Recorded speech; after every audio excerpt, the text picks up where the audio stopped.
Hi everyone, welcome back to my RollerCoaster Tycoon Deluxe build series. This is episode 5 and we'll be going through Evergreen Gardens. Evergreen Gardens is the largest scenario in the original scenario series, so it took me a little bit longer to get through this one this time around.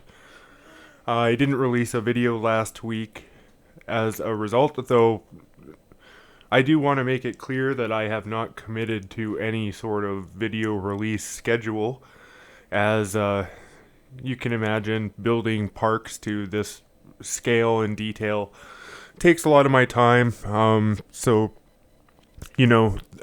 won't be able to be releasing these types of things as regularly as one might hope, though I will try to keep them coming out pretty routinely.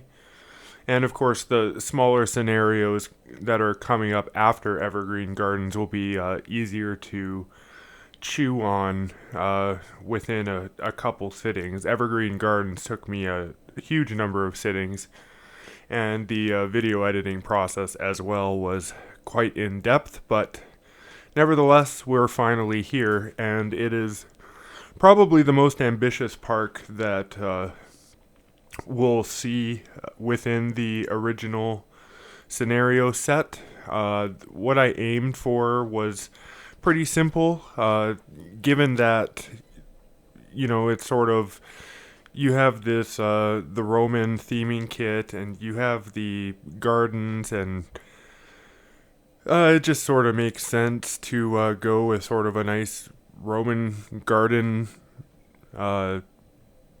I ended up making it like a Roman province. I might have gone a little overboard on this one. Hopefully, we won't get too bored. And I am talking about myself sitting through this, as this is a 2-hour build. I do warn you that this is the longest build so far. The main layout that I aimed to do with this build was sort of a couple towns and then a whole variety of different terrain and building and stuff in between the towns. As Evergreen Gardens is sort of laid out in a nice circular pattern with the majority of the gardens in the center, which makes for building relatively easily all along the edges. I tried to keep the majority of the existing scenery intact, and I removed very little of it. I think I only removed like a few trees, a few paths here and there, but for the most part, I keep Evergreen Gardens intact.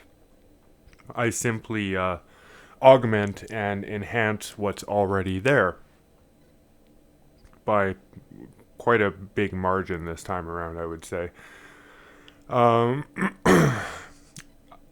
the first part of the game, I decided to focus on the front of the park, as Evergreen Gardens has a very large path network already established, and I did not want my guests to explore those paths, and so I approached this scenario similar to how I approached Leafy Lake, in that I block off the path as close to the entrance as possible.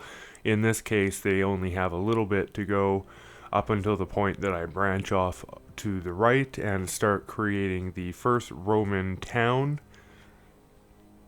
This town contains a monorail, and it has the majority of like the gentle rides and kids type rides. I do create a junior roller coaster and shove it in there as well.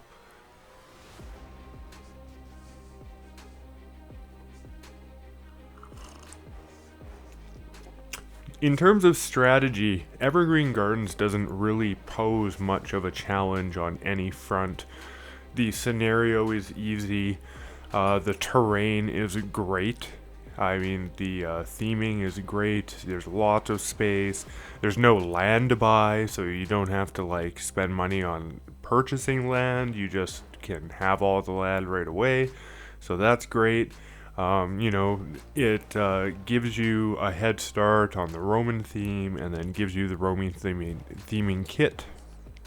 So all of the sort of challenges that I've had to overcome in the previous scenarios, uh, for instance, with Dynamite Dunes, with just how sandy and uninteresting the map is, to Leafy Lake, where I didn't get it. You know, you don't get much theming, and so I sort of had to be quite creative on the theming front to make something that looks nice. And then to Diamond Heights, where again I had to be quite creative on the theming front to make something that worked well and looks nice.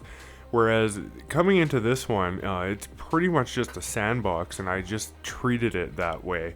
You know, I didn't really come in with much of a plan aside from the base layout that I've already described, and the knowledge that whatever I built would be Roman themed. But aside from that, I decided to sort of just go with my gut and see what I could come up with. The only thing I knew was that I did want to keep the scenery intact, and I really wanted a huge variation. And something else I wanted to really explore in this particular playthrough, given I had the space and the money in this one, was very intricate sort of towns.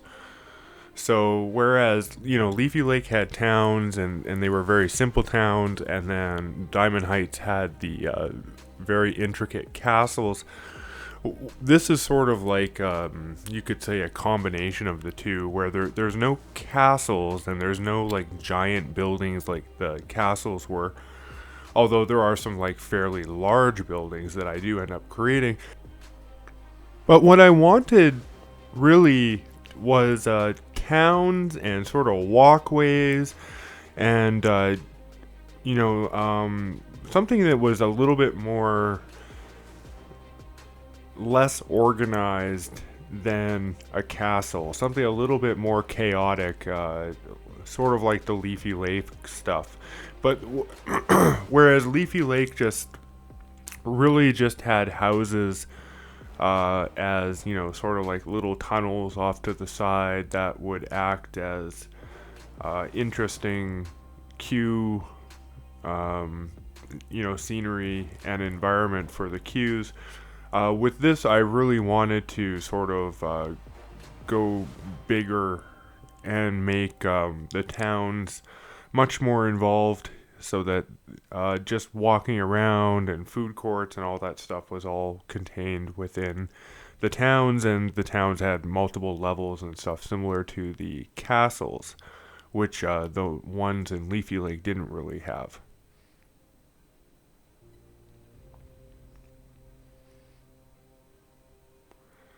I spent a good deal of time perfecting the entrance. I really was reluctant to move too far beyond the entrance area, just due to the way that Evergreen Gardens works is, you know, as long as you have the park filled, the path layout is pretty good. There's a couple problem areas that you need to remove, and when we get there, I'll describe them, why I remove them, and why they break the pathfinding. But until then, we're not going to get into that discussion. But the main problem with Evergreen Gardens is that there is so much path and so much space, is that guests get really tired and really annoyed just walking around with nothing to do. And then they get unhappy and they want to leave your park. And then once they want to leave your park, they want to find the exit. And then if they can't get to the exit fast enough, they say that they're lost. And that's the main problem with lost guests in this park, aside from the couple path issues I mentioned, which also creates lost guests, or I guess you could say like enhances the existing issue with lost guests.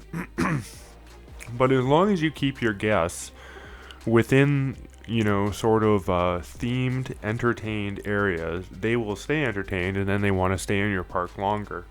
And the likelihood that they want to leave your park when they're at the furthest reaches of the park goes down significantly because, they're not just going to be tired and immediately want to turn around and go back. They might actually go to another ride or take a transport ride or do something else that gets them closer to the entrance so that once they do decide to leave the park, they will be able to do so without a complaint or a notification popping up. That's one of the reasons that guests get lost, is that they're taking too long to do whatever it is that they're doing. So they might be perfectly fine and on their way. And this is a problem that I experienced in Diamond Heights as well, but the problem was alleviated once I sort of completed the park. Everything balanced out and I had stuff everywhere, and then all the problems with lost guests and stuff went away. But while I was building, there was quite a few lost guests, as I hadn't expanded much out there yet. And the same thing happens in here to an even greater extent while I build and once I get to the furthest reaches of the park.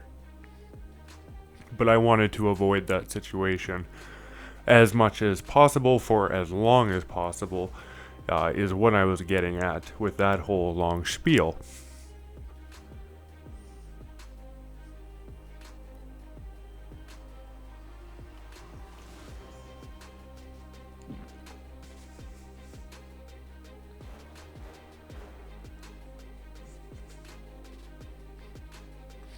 In the case of this scenario, I pretty well complete the entire entrance area before I move on to doing anything else. I don't come back to the entrance very much once I've completed it, as there was a lot more to get to, quite a bit more. I pretty much run through the entire gambit of rides in this one. Except for a few roller coasters. I really didn't want to pack in the roller coasters, especially since the ones that I didn't build were either a variation of ones I did build or were one of the types of roller coasters that have the wooden sort of structured support system, which I really wanted to avoid on this map unless I was near the edges of the park, as again, there's so much nice scenery. So I really was focusing on getting good visuals. I spent a lot of time just going over the park, making sure stuff looked good, seeing where, if places looked empty or anything like that. It was a lot to keep track of in this one. I would say that without the building tools of RCT2, this map is probably about the extent that I can take my RCT1 skills. So, I hope that the future parks after this one aren't disappointing to many of you, because honestly, I threw everything I had at this map in terms of what I can do within RCT1.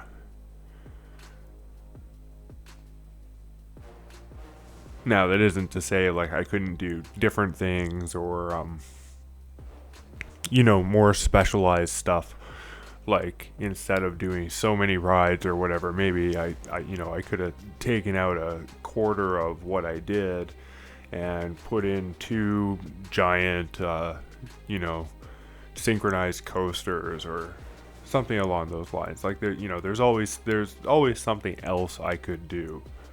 But I would say, just in terms of what can be done, I don't think you're going to find an Evergreen Gardens that has been more developed than this, without the tools of RCT2 and without unlimited money, because that is a big factor too in my play, is that I do have to actually earn all of the money that I spend to do all of this stuff in game. I don't cheat, I don't use anything like that. So it's different if you cheat and have infinite money and can just start manipulating land right from the get-go.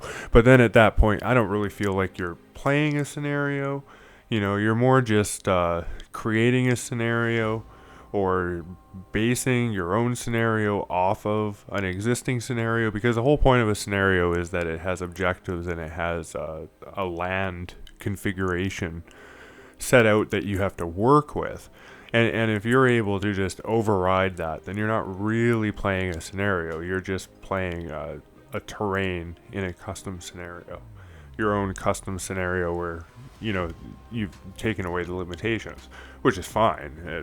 It's just, I don't really feel like it's really playing this scenario. Sometimes I'll see things on YouTube where it will say things like, forest frontiers, etc., etc. Yeah, but then I go into it and I look at it, and it's like forest frontiers with unlimited money. Oh yeah, okay, yeah, it looks great, you know.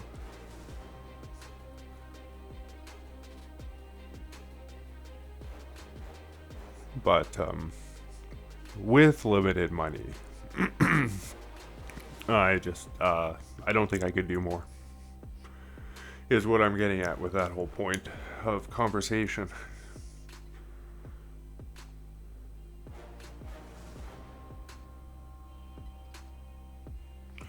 The main layout of the town, I wanted to have a split food court which had a tiny bridge in between it. And I thought that was kind of interesting. It was something I hadn't done yet, as I really wanted to focus on things that I hadn't done yet. Although there's a few variations of things I've done so far, but yeah, I did want it to be a fairly unique park, as again, the ones following this are probably going to be a lot different, like especially like Bumblebee Beach. I'm probably not going to make that super amazing. I mean, it'll look nice, but it's not going to be Evergreen Gardens, that's for sure.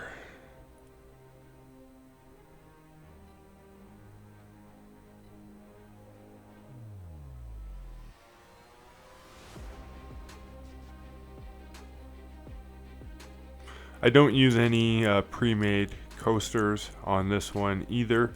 I guess so far the only one that I've actually used a pre-made coaster on was Forest Frontiers.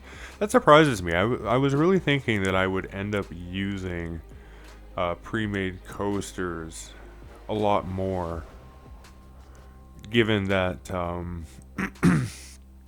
going into this and through the series, I actually wanted to really make use of them, because I am trying to do these within a reasonable amount of time, as the video editing process is quite long to get all this in and do the voiceover and apply the effects and the music and do all that stuff. So I do try to do things in a way that is conducive towards that process. With this one, I just went way too long. I usually try to wrap up my video around year 20 or so in game, as because with every park, like, I could go on forever. I could just keep enhancing and making them better and more interesting.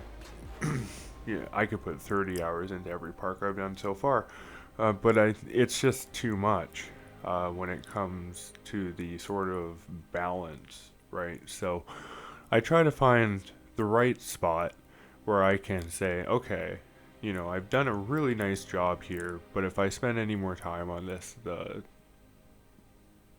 return just diminishes continuously until there's hardly any return. Like, who's actually going to notice if I add in 2 more fences or something that, slightly improves an area?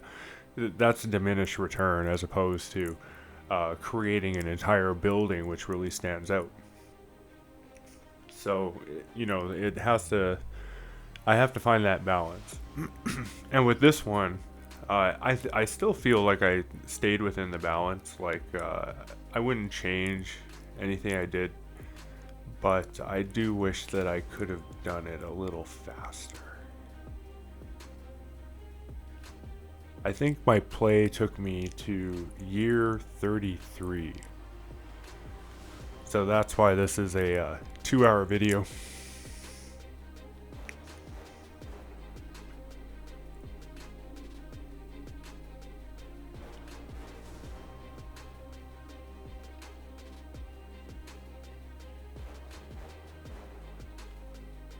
I haven't commented much on what I'm building so far, as a lot of this stuff is pretty standard by now. If you've been watching my videos, it's a pretty standard setup that I have there. Merry-go-round, Ferris wheel, nice entrance. The log flume is nearby in this case. It kind of echoes the Leafy Lake aesthetic that I had going, but I do expand it quite a bit with this one. Now here we are getting to something a little bit more interesting. So I decided to expand the monorail and put it next to this little flower bed here.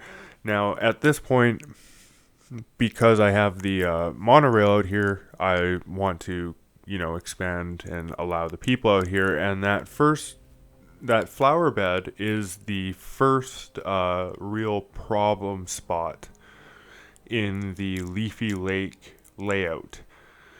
Those little paths that have 4 connecting paths all side by side beside the ducks just cause absolute havoc for the pathfinding of the guests. Like, they get stuck in those things and they will literally walk around them for hours. And then they get angry and they want to leave the park, but they don't know which way to leave the park. And the reason they don't know which way to leave the park is because there's 4 paths, all of which could potentially lead to the exit. But the one path that goes away from the exit is actually the way to the exit, which is just a horrible configuration. And that's a prime example of where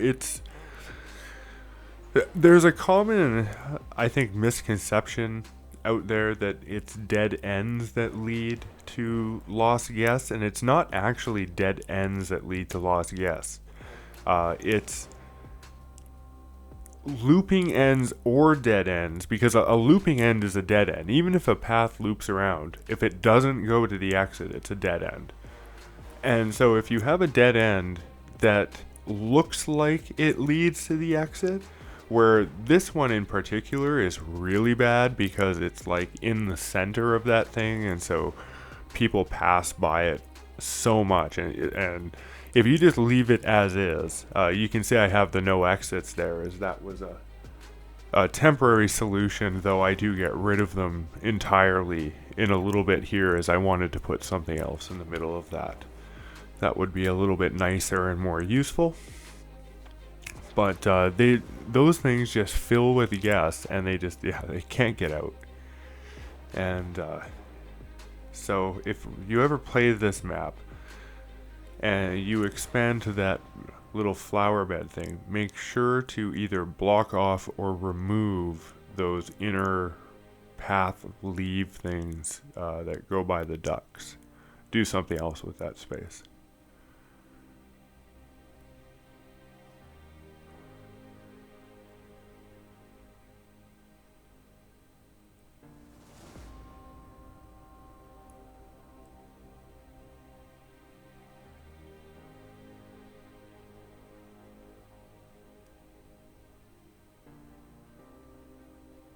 I do end up using all 3 transport rides in this one, which was really special, given that I do find that there's so few maps that you can build like a really good train like of course you can always build a train, but I find that on most maps, you're either going to be underground a lot.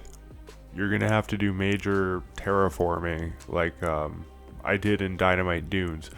Though in Dynamite Dunes, I would say it wasn't so bad because half of it was already done for me, which is why I chose the path that I did.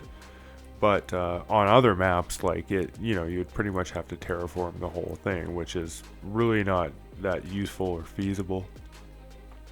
Or you can run it flat on the ground, but that's usually not very useful as a transport ride, as unless you're running OpenRCT2, you're not going to be able to cross paths with the train, which means that you're always going to have to use a bridge. So either the train's going to be on a bridge or a path's going to be on a bridge, and you end up with all these like tiny little bridges everywhere where you want a train crossing, and it doesn't look great. And of course, the way that I alleviated that situation in Dynamite Dunes is by having the train elevated, so that anytime there was a crossing, which I designed the train to not have very many of those, the train was always elevated above the path, so it wasn't a big deal anyway. But on this one, I actually created a flat train transport ride that does not cross any paths.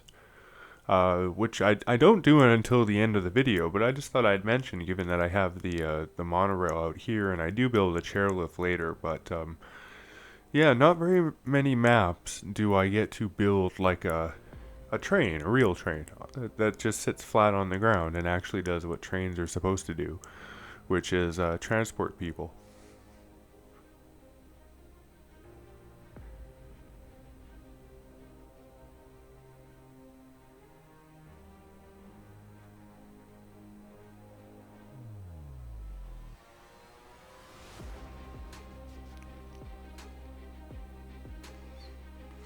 As you can see, I really played into the Roman theming that they had up on that rocky hill.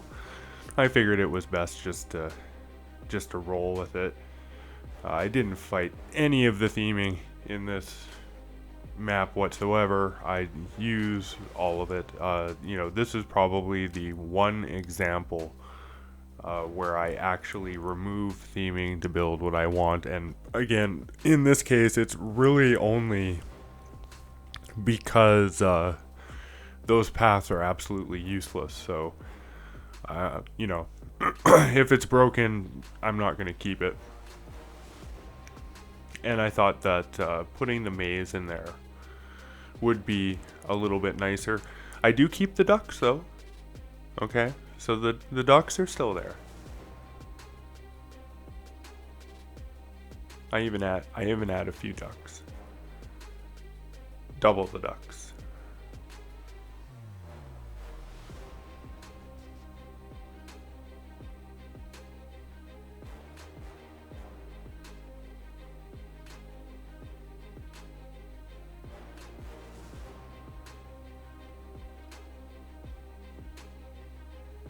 It is unfortunate that you get the Roman theming on this one. I really would have preferred the Egyptian theming, honestly. The Roman theming is just so limited, as I was describing in the Dynamite Dunes video, where there just really isn't that much stuff in it. You get a couple statues and a fountain, the walls, the columns, and the columns are very specific use. And the fact that you only get the one column as like an item that you can place, like an actual scenery item, is absolutely brutal.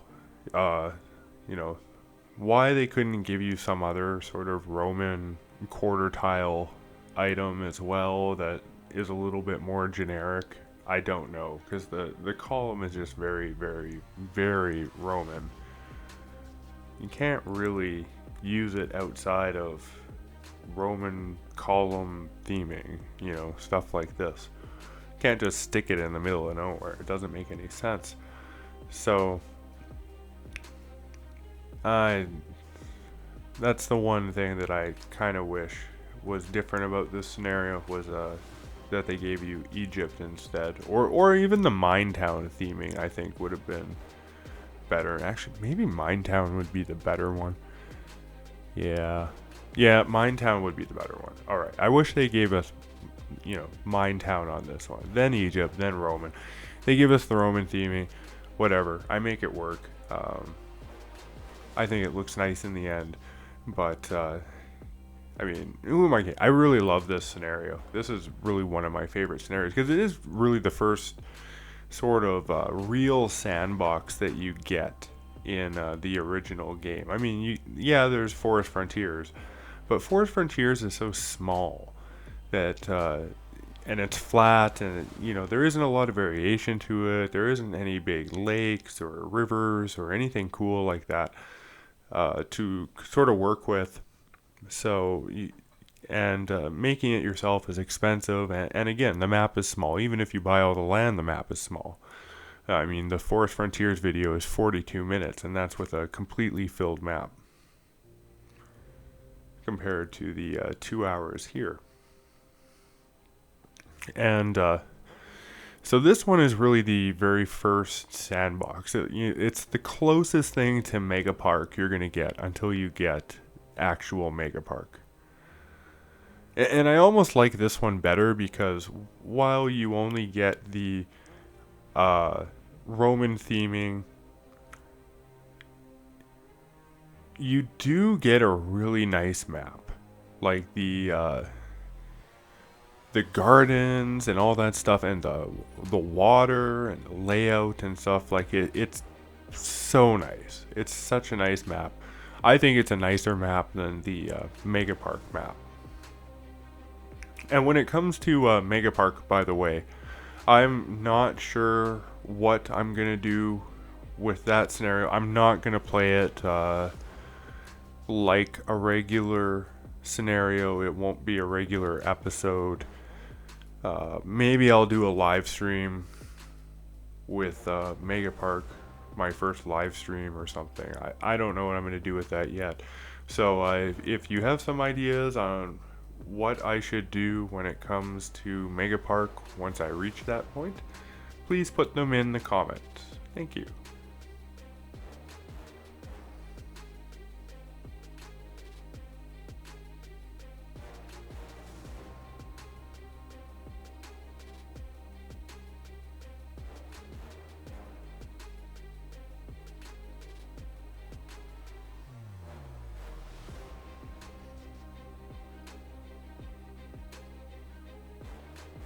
I decided that I would divide the park into two. So like to make architecture and design and figuring out all of that sort of stuff manageable, I didn't want to approach all of Evergreen Gardens as sort of one whole.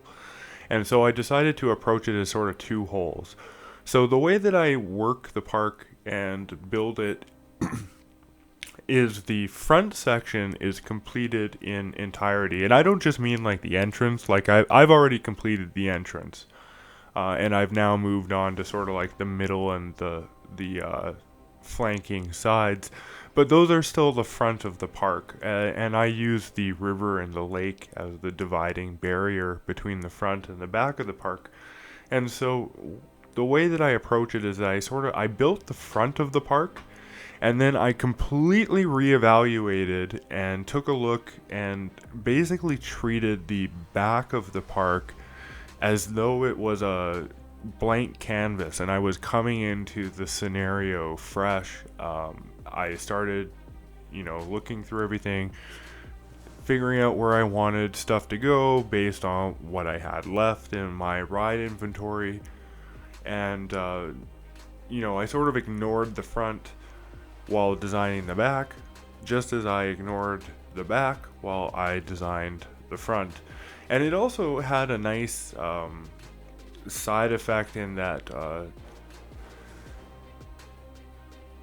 the aesthetic is different. Like, I really think that I did a good job this time around providing variation, yet keeping consistency, because consistency, of course, matters. That's why I can go. in all of my parks, I can pretty much go anywhere within the park and just take a screenshot, and it's gonna look good at any point in time. Like I don't have to time it special or do anything spectacular. I can just go in the park, pick a spot at random, pretty much, and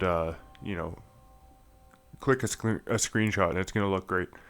And that's deliberate. That's sort of like the test that I run through when I'm going over the park and looking at stuff. And it's like, can I find a spot where if I took a screenshot I would not be happy with it? And if I find a spot like that, I fix it. And the hunting part of this is cut out of the video. I do spend a lot of time just looking at the park.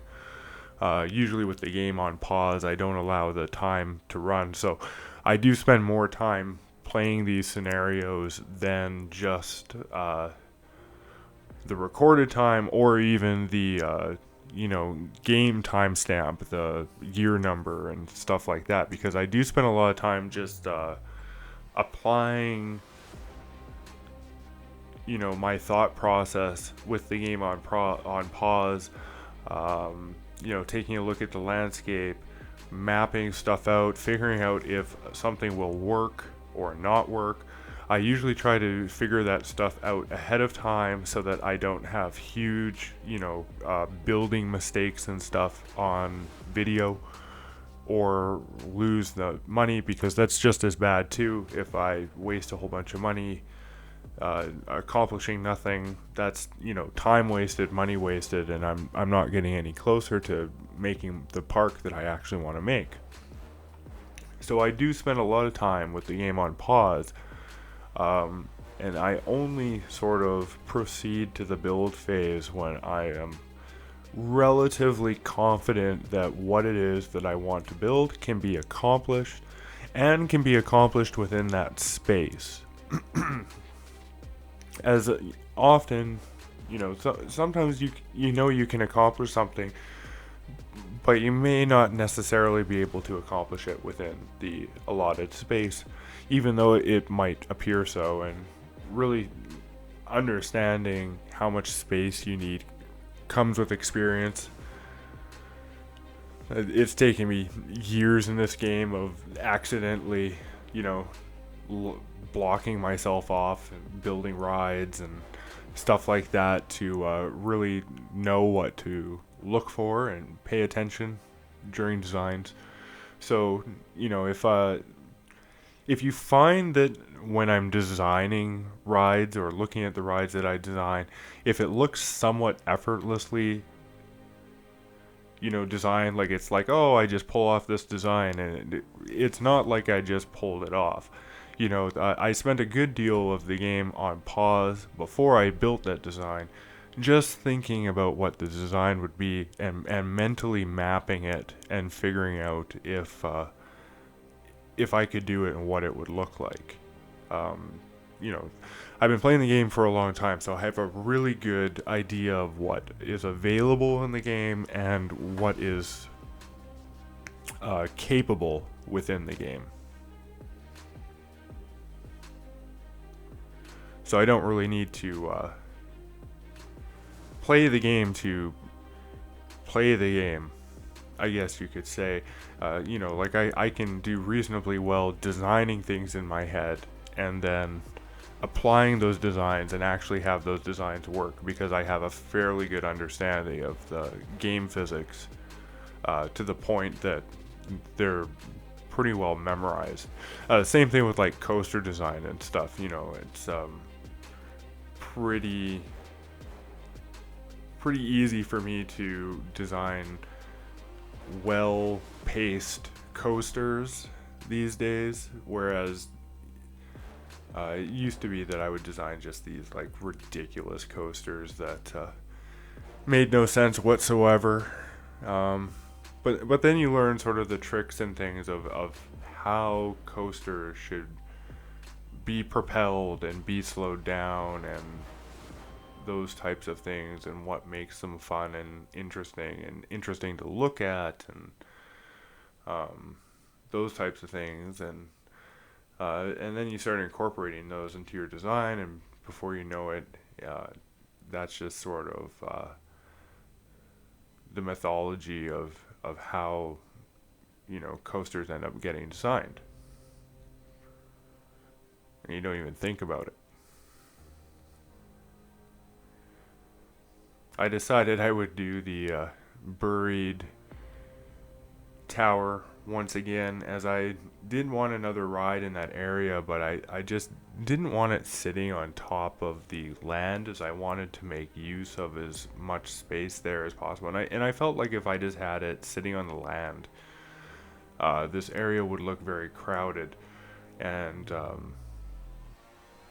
there wouldn't be much room for making theming. I'd probably end up having to do like just some, basic building and a basic little flower thing around the queue or something along those lines. And I thought this was far more interesting, having the building with the path extending down to the ride underneath, and then with the ride having the path around it allowed me to keep the existing path layout as well. I didn't have to remove any paths or anything to fit this in there.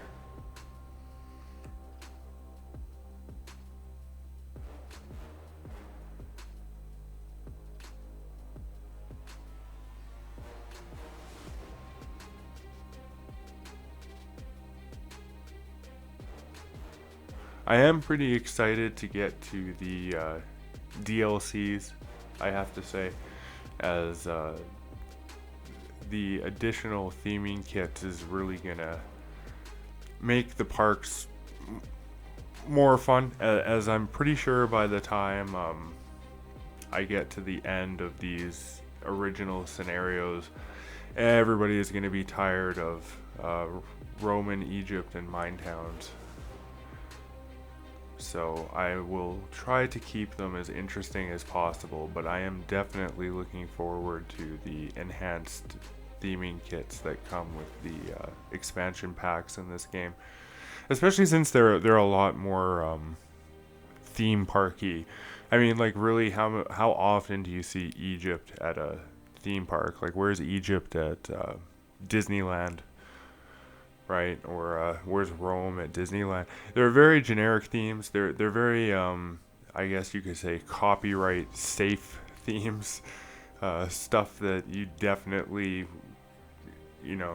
can't really say is ripped off from anything except history. And then the Mine Town theme is so generic it's painful. But yeah, the stuff that comes, like we got space and all sorts of interesting stuff in the future, and I'm really excited to build with that stuff. It's going to be a lot of fun, and I am certain by then I am going to be ready to build something other than Rome, Egypt, or mine towns. Or forests. Can't forget forests. Lots of forests. And I mean, even here, right? Evergreen Gardens. We got lots of forests. We got lots of gardens.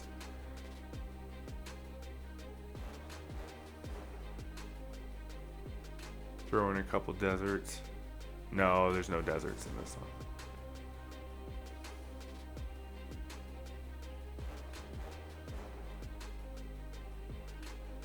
It's the one thing I didn't put in this scenario. Deserts. This is a fun one. This wooden roller coaster, I end up putting a whole bunch of stuff in this area where it sort of pops up out of the ground here. Not this spot, but the one on the other side where it did the steep climb out and then the steep drop back in. It's a little bare bones at the moment, but I do fill in that area nicely, and I think it ends up looking pretty neat.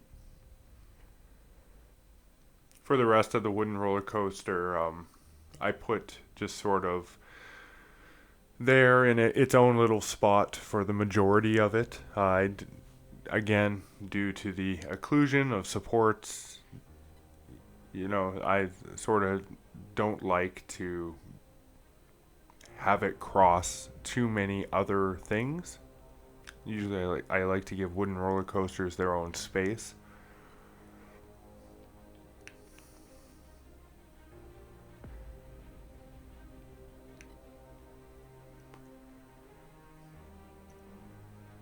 wanted it to go just a little bit lower, as it just couldn't quite get out of there, but it was going quite quick.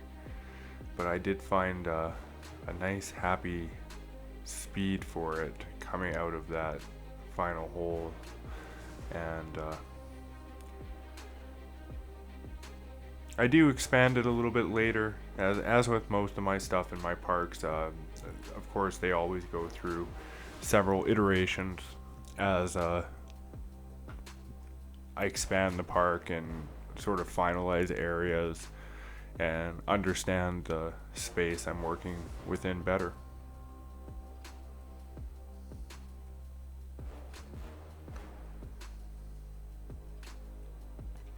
That car ride with the building I thought was pretty cool, because I hadn't done something like that yet within these builds.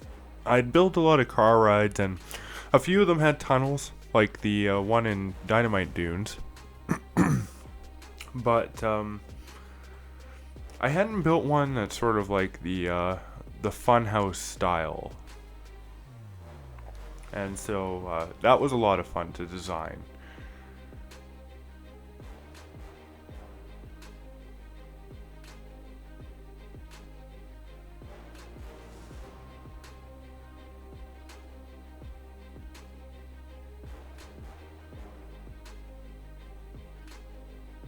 That food court with that wooden roller coaster did end up causing more problems than I had anticipated due to the vomit and vandalism in the area. It did balance out again once more of the park was built and guests dispersed more evenly.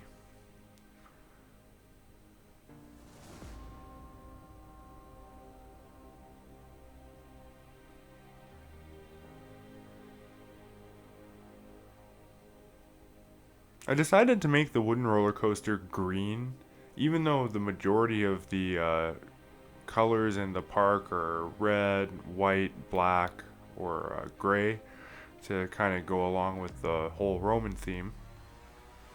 But I decided to go with green for the wooden roller coaster to sort of augment the forestry in the section, as I wanted this area to be sort of dense forest. But the roller coaster took up a lot of space, so you're not going to see a whole lot of forest because you're going to see a lot of roller coaster. And so I thought that an interesting way to sort of counteract that problem would be to make the roller coaster green, so that, you know, it gives this sort of illusion that there's more forest than there is, maybe. Finally, I decided to build another car ride. This is a racing one. I called it the Roman Raceway. I think this one ends up looking quite nice. It has a nice little pass by the queue of the wooden roller coaster there.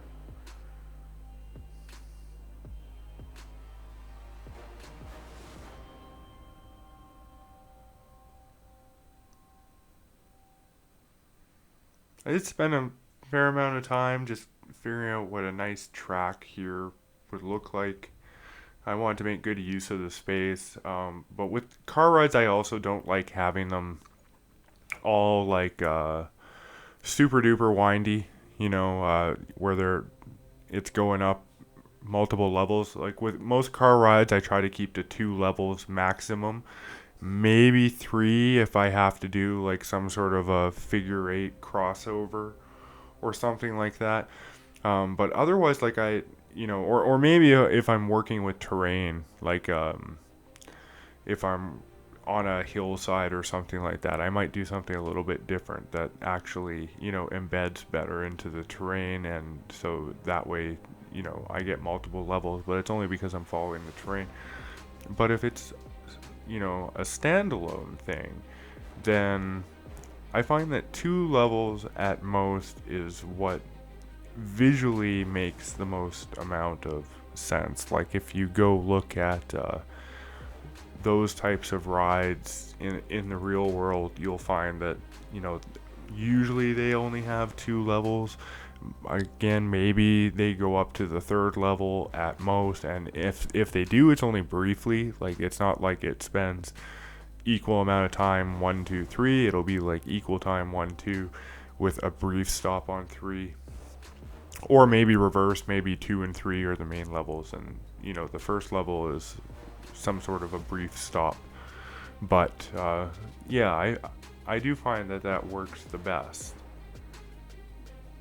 So you'll find that I follow that pattern rather, in pretty much every park that I've built so far, from Forest Frontiers to this one.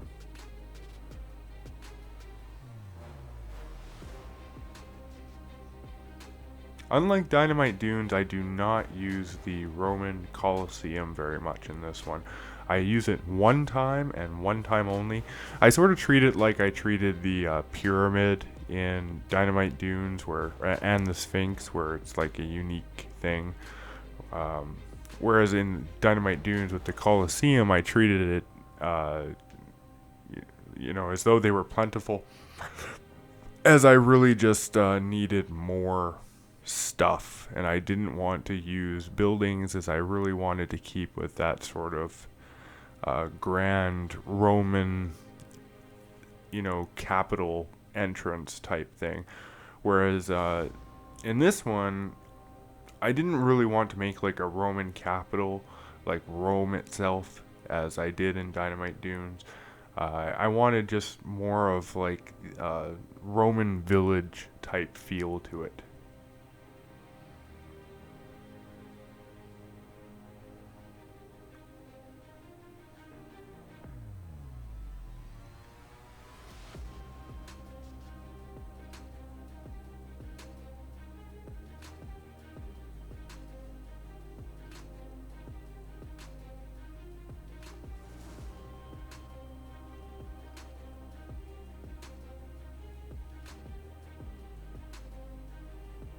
That brown area there with the yellow and green trees can be an issue as well when it comes to pathfinding. Again, once I sort of got everything balanced within the park, it seemed to alleviate the issue, and not too many guests were ending up in there.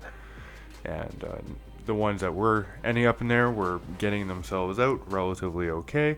But up until I did complete the park and everything was finally balanced, I did have a number of issues with guests getting lost in that area. And again, the reason is because there's so many junctions inside that area that all could potentially, according to the guests anyway, lead to the entrance. But none of them in the direction of the entrance, except for one, actually leads to the entrance. So they end up just sort of going in circles trying to figure out which junction leading to the entrance actually leads to the entrance.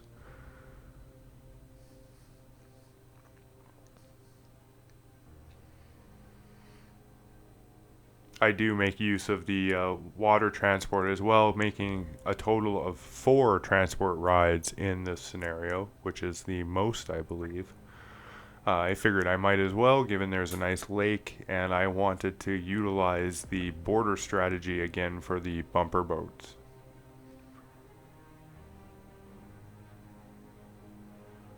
However, this time around I do not make a giant island in the lake.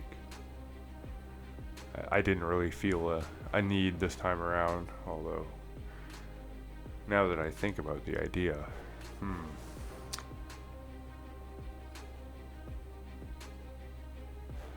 It is a smaller lake though, so I don't know if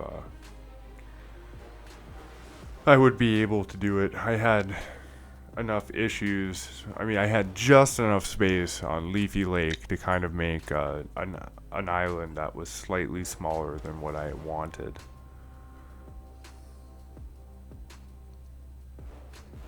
Make use of that dead end path as a dock for the bumper boats. See, that dead end path, there's nothing wrong with that dead end path because it faces away from the entrance. So it's not a big deal. Guests won't get lost because of that path.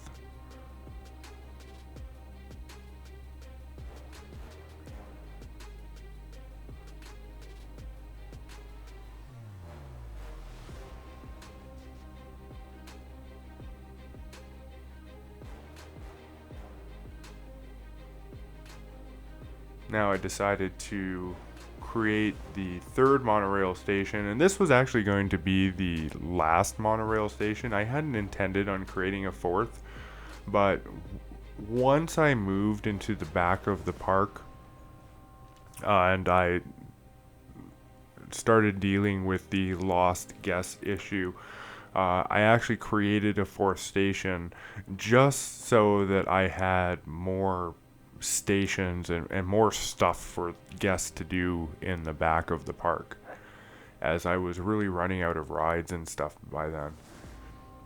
And again, the coasters that I had left were not really conducive to the spaces that I had left, and I totally just like blew through the thrill rides and the gentle rides. I had none left. I used all of them, every variation of the car ride, and almost every variation of the boat hire, you know.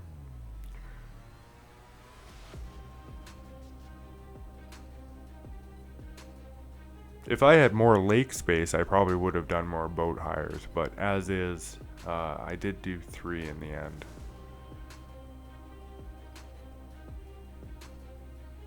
I also ended up with more balloon stalls than I had positional names for. So usually the way that I name my food stalls and stuff like that is by their position in the park. So for instance, if the entrance to the park is centered in the map, then a food stall that is close to the entrance would be the north food stall, like the North Burger Bar or North Drinks stall, you know. And if it's then at the opposite end of the park from the entrance, you know, aligned centrally, then it would be the South Food Court, right?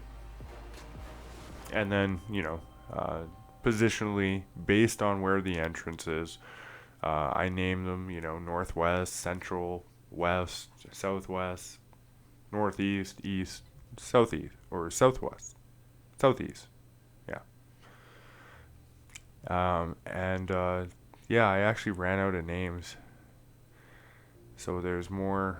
I end up calling like some balloon stalls, like I think one's like the chairlift balloon stall or something. I started naming them after like whatever they were near.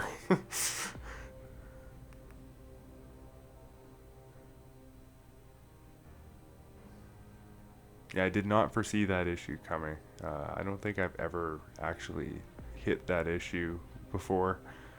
As usually within RCT1, that system works fine.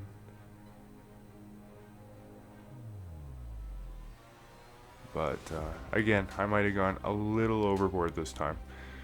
So this is the train I was talking about, and how I was able to get a nice train transport ride, perfectly flat. Yeah, I really like it. And the theming job that I did on it later is a bit different. It's something I don't think I've done anything that looks like it yet so far. But you'll have to let me know what you think of it. At this point, I decided to start just sort of spreading out all along the back, adding in food courts positionally.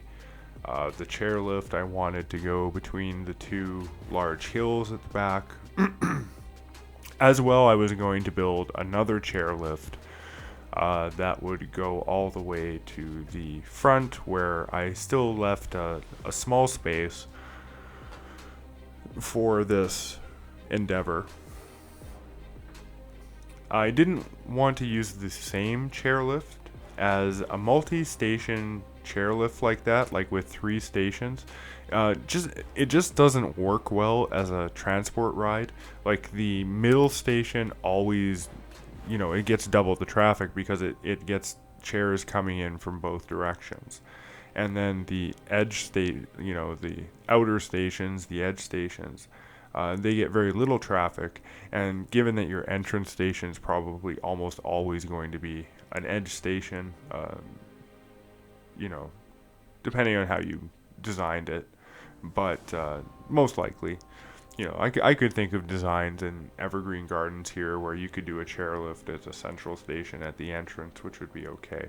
But for the most part, you definitely don't want to have uh, more than 2 stations so that, you know, chairlift transport is direct station to station.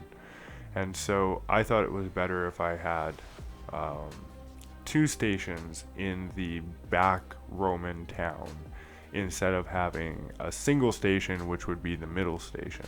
And this also doubles the capacity too, because of course in RCT1, the number of chairs that you get is not dependent on how long it is, but rather the smallest station size, which was changed in RCT2. I decided I'd put the river rapids at the back near the train. I really do think that the two, sort of complement and go well together.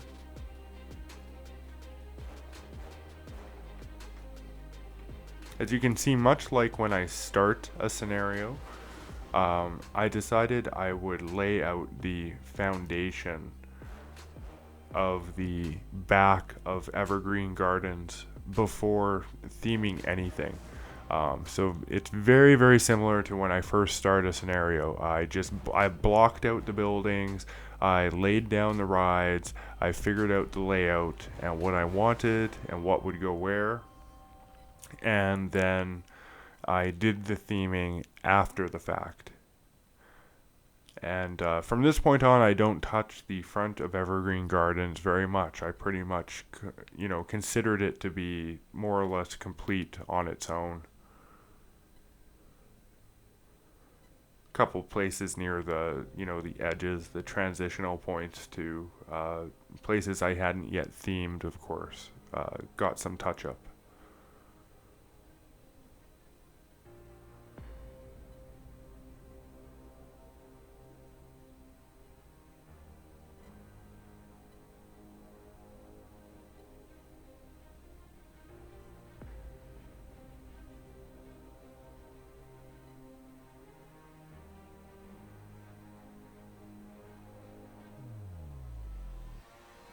I really wanted that sort of river aesthetic that I had in Forest Frontiers over the log flume. I really liked it.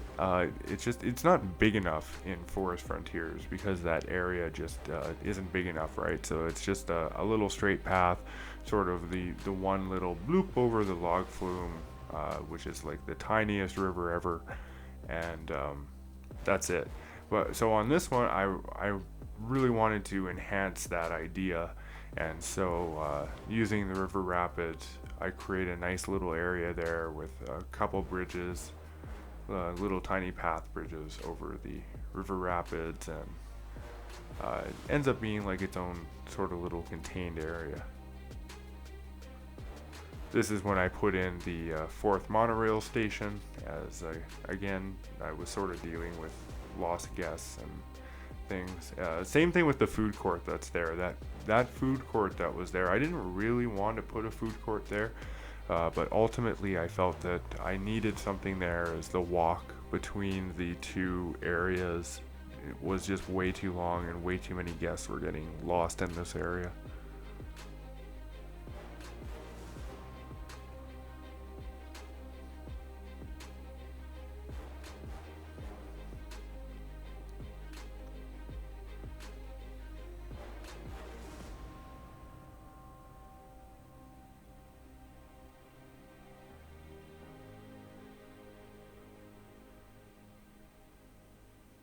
So funny story, at some point, I decided to build a car ride in that little fluffy area there with the pink trees. I don't know why I call them fluffy, but we're just going to go with that for now. Fluffy trees. I don't know. Maybe fuzzy. Maybe fuzzy was what I was thinking. It just makes me all warm and fuzzy looking at those pink trees. I don't know what it is about them, but they're just really nice. Um, but I end up building a car ride in that area, and during I had just finished construction of the car ride, and the game crashed. So I had to build it again. Luckily, I had saved my game just before I started the car ride. Always save your games, kids, before you do anything, before and after, right? So in this game, the way you do it is before you're gonna do anything like modify land or do anything crazy, always save your game, and if you screw up, you just load your save, and problem solved, and you didn't waste $5,000 or whatever. So with this water slide, what I thought would be really neat is if the water slide went all through the different houses in the town. So this was going to be the location of the town, the southern town. Of course, the northern town is the one that's near the entrance. But the southern town was going to be the larger of the two towns, and that sort of hilly region in the southwest was, I thought, a perfect spot for it. And the main ride that was going to be within this town is the water slide, or the dinghy slide. And this dinghy slide, unlike the one that I built in Leafy Lake, is a lot nicer. It actually works properly, unlike the one in Leafy Lake, which I really had to tinker with to get it to consistently work. That one. This one has no ups, it's all downs, and it goes through the whole town. I thought that was pretty cool. It looks a lot nicer when the town part's complete, but again, I did a lot of blocking out in the early second part here.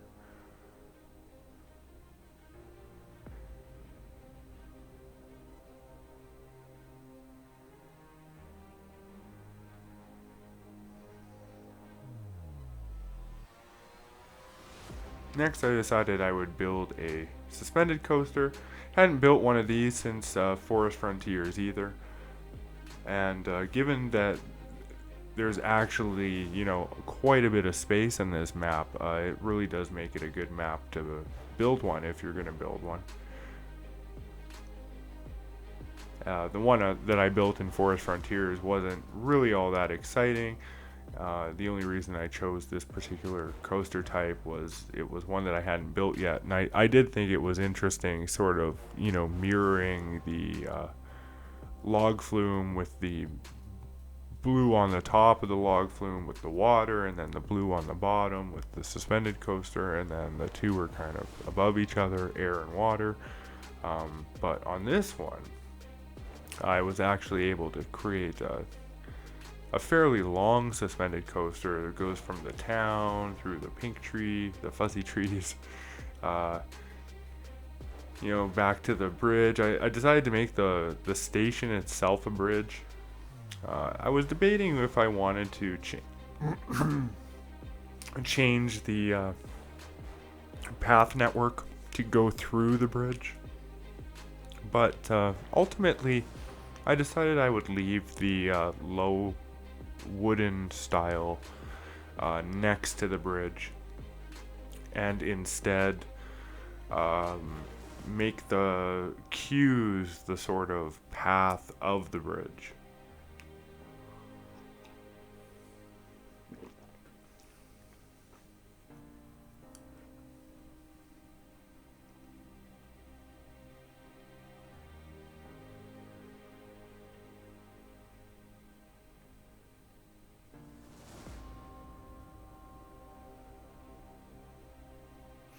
This coaster unfortunately did have a really bad breakdown where all the brakes went out, all the station stuff went out, And the way that I set it up was a whole bunch of cars of two. I can't remember how many, or trains of two cars. And it had a whole bunch of trains, and it, like in terms of consistency and flow, it was great. You know, there are trains flying all over the place. But when there was a total failure, oh man, one train would like fly into the station and blow up. 8 people have died. Then another train would fly into the station and blow up. 8 people have died. Then another train would fly into the station and blow up. 8 people have died. Meanwhile, the mechanic, what's he doing? He's walking. He's not running. He's just walking like nothing's going on, taking his time from the other end of the park to fix the ride. I really wish Chris Sawyer had put a run in there. Anyway, so in the end, like 40 people died, but 8 people at a time. That was unfortunate. Aside from that, though, I don't think anybody died. Oh, there was one crash on the junior coaster, but that crash was, we'll call it an untime. Oh no, I resolved that crash. I fixed it so that it wouldn't happen again, and I didn't have a save, so I just reloaded because I didn't want it to affect my game. That was the early game, right? But it almost crashed, and the reason that it crashed, or would have crashed if I hadn't caught the crash and then resolved that before it actually happened. I guess I time traveled or something. But if I hadn't done that, the reason that it happened is because it broke down right as like a train was going onto the chain lift. And then when it's repaired, the very first thing that it does is it sends a train, an empty train, like a test train. But the test train does not follow the rules of the minimum wait time. It just goes, like, as soon as it's ready. And so this train ended up, like, right on the tail of the one ahead of it. And so, and I hadn't noticed this, and so the one ahead of it, of course, goes down the track, speeds up, and then it hits like a hill where it slows down.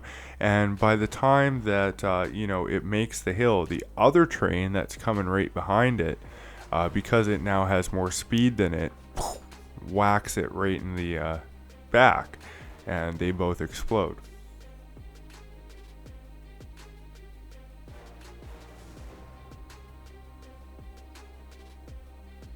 But yeah, I resolved that one. So the only one that actually happened in the real timeline, the canon timeline of Evergreen Gardens, is the one on the Roman flyer there. Which I know I come up with really creative names, and those style of names is probably going to continue because I'm going to make a lot of parks and a lot of coasters, and I don't know, man. I'm just not going to spend a whole lot of time thinking up words, as I got a lot to do anyway. But if you ever want to name a coaster or do something like that, just throw your name for a coaster in the comments for any particular map, and if somebody else hasn't already claimed a name on that coaster, consider it yours. I'll rename it, and at some point in the future, maybe I'll do like an all park montage or something with all of the coasters and what their names are and whatnot, that type of a thing.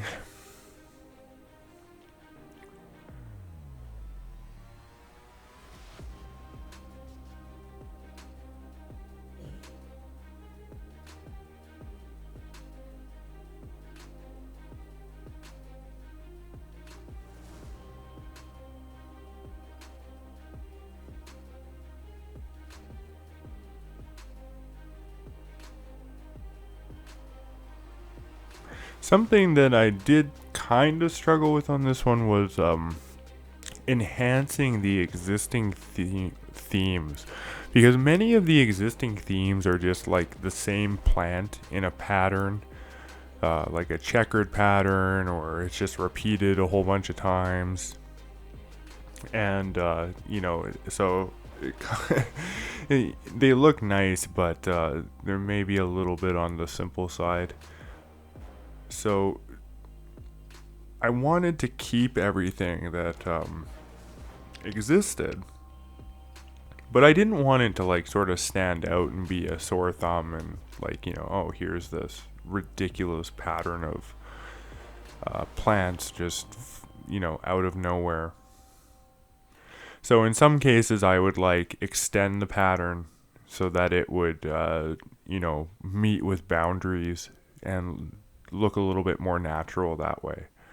Or in other cases, like one coming up here, I decide to, or with that, that area with the yellow and green plants up at the top of the screen right now, where I decided to change the terrain and add borders and stuff, is a good example of, trying to keep it, but also trying to enhance it. Where it's a question of, okay, so what can you do in an area like that, right? So I thought changing the, terrain is always an option. You can always change the terrain, although sometimes you might not have any options that actually make any sense, as there really isn't that many options within RollerCoaster Tycoon, which is why my buildings all look, very similar in this case, is because you really only get so many textures for the walls and sides and shapes and whatnot.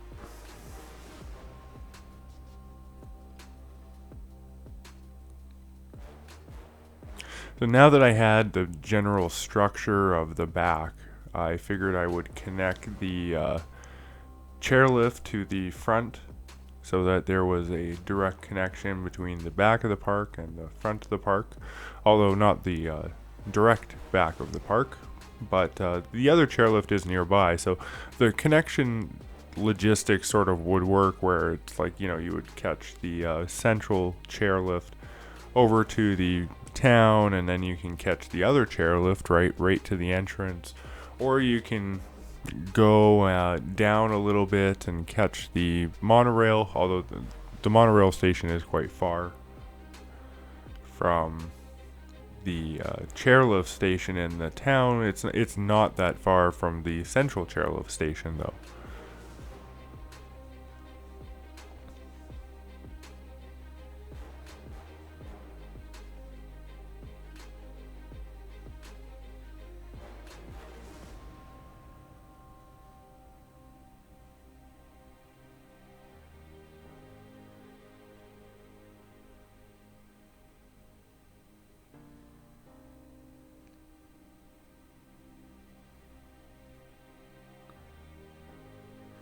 I really do love the chairlift. It's such a versatile transport ride with its support limit, and the way that you can just sort of throw it through anything, and it can go just so high, so it can either travel over everything, or you can weave it in between stuff because of its small turn radius. And it's a great transport ride, aside from the whole very poor capacity thing, although that's sort of resolved in RollerCoaster Tycoon 2. But yeah, in RollerCoaster Tycoon 1, unless you make like a massive station, which you usually don't want to make like a 9-tile station for a chairlift, it's their capacity is not great compared to like a monorail or even the train. But aside from that, it's so versatile. Like, you can connect any 2 points, especially with so many scenarios having like large hills and stuff like that. It's great for travel between large hills, because large hills, of course, require, you go down a hill and around an area, and you're probably gonna have to cross something, and there is no direct path from one top of the hill to the other top of the hill. So the chairlift creates that path for you, which is just great.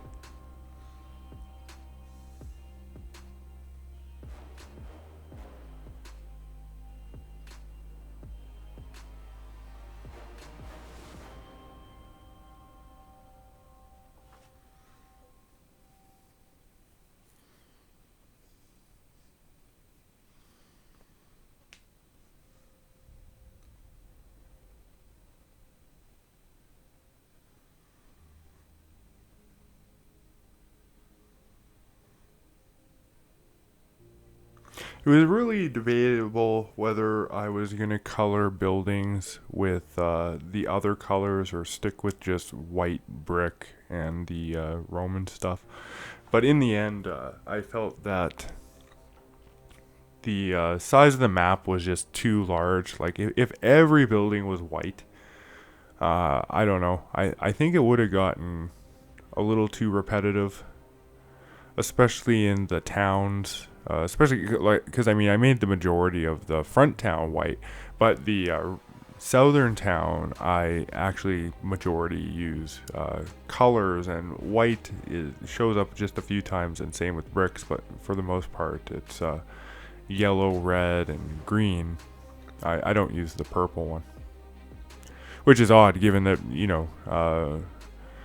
purple is such a Roman color, but it's just not the. It just didn't have the right look. It didn't go with anything. It didn't blend well.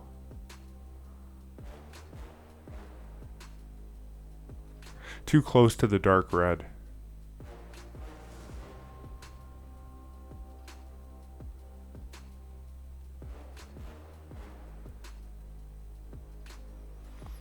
Yeah, so see, with these like trees here, I couldn't figure out what I wanted to do with these little fruit trees or apple trees, because they take up the whole area, right? And what can you really do other than remove them? But I don't want to remove the scenery, as most of it is quite nice.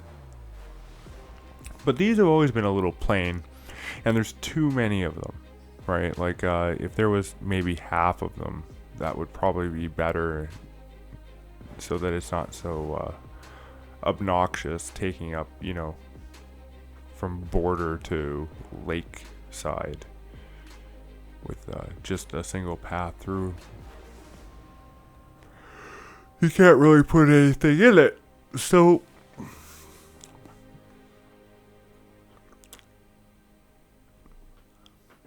I was really debating if I would actually just remove them and put, some sort of building set up there, or some sort of grand entrance sort of into the town. But then I decided that no, I'm going to keep it. I'll put a little bit of an entrance, and in fact, I replicate that column going into the town in all of the paths that go into the town.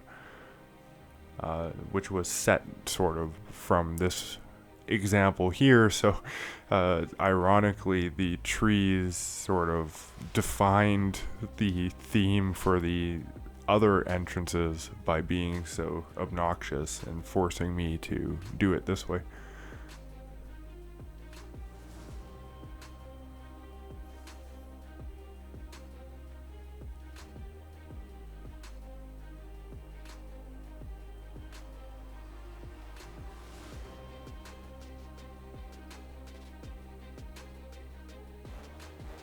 I think putting the dirt under the trees also really helped, distinguish them. Because if you're gonna have a whole bunch of trees, in a pattern like that, they're probably gonna be, very well kept trees. They're gonna be, planted by people, not nature.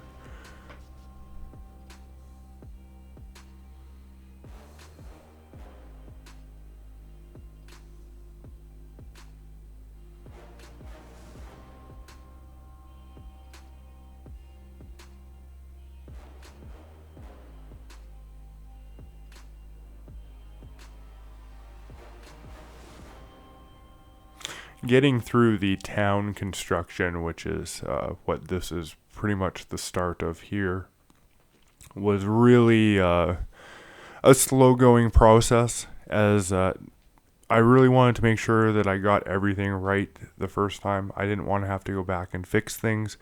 And much like with the castles, in particular, this rear town really had a problem with occlusion.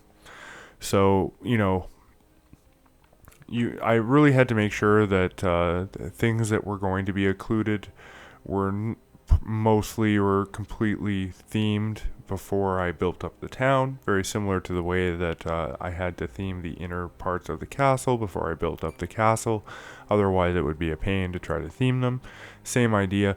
But the only problem with these towns is that they were much less defined than the castle area was. Like when building the castle, it was like, yeah, I have the base of the castle.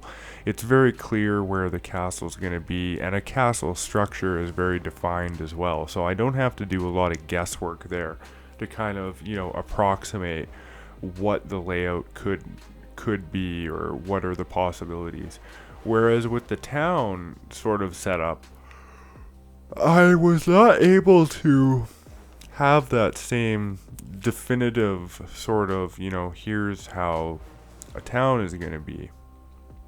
And especially with having the water slide going through it, I wanted about, sort of like a 50-50 split on the water slide of indoor and outdoor segments. And so the only way to really accomplish that was to just throw the water slide under a bunch of blocks and deal with it later and hope that, wherever those blocks are, I could turn it into something that looked interesting later on when I actually got to the town.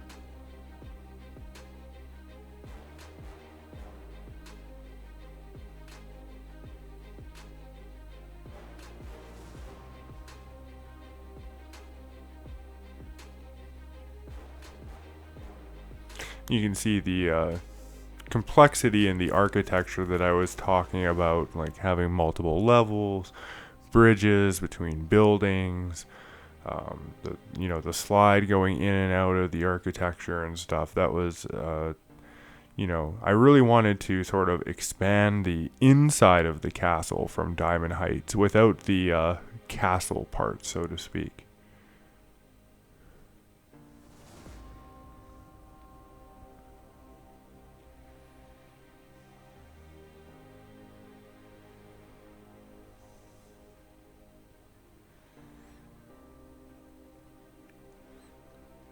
I thought that was a cute little spot to put the space rings, especially given that the water slide would be the lift for the water slide runs right along it.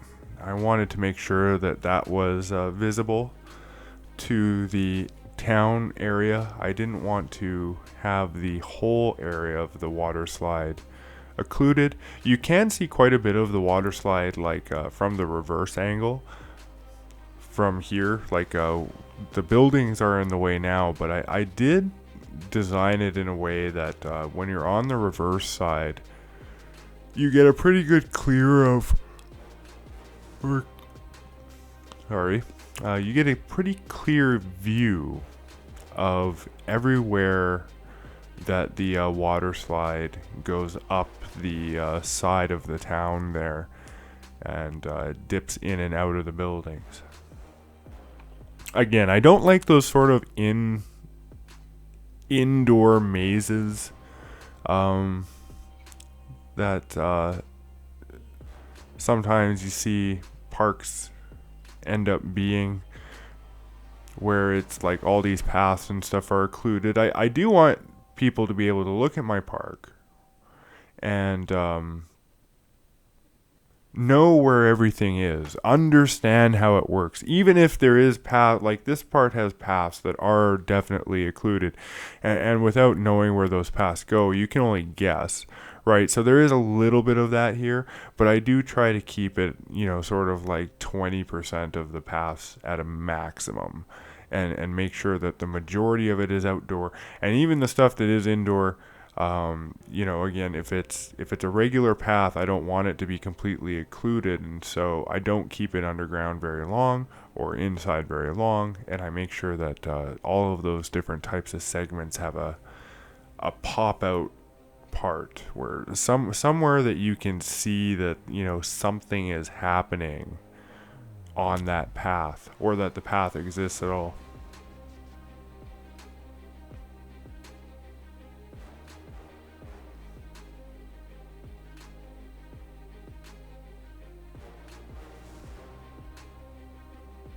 I wanted all of the water slide segments that were underground to be the tunnel style, as I just think it looks nicer than the uncovered one, and then all the stuff that was outside of the buildings would be the uncovered style, and I think it gives it a nice effect. There are a couple segments that are outside but still covered with the tunnel, as they were either descending into the land, but maybe not covered by the land, which I think is better. Oh no, a save got in there. I hope you guys didn't see that.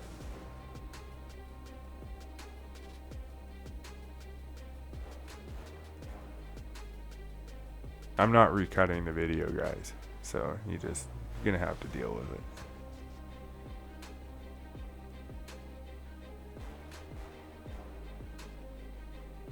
Can't believe I missed that though. That's the first one, I think, that the save actually got into the video.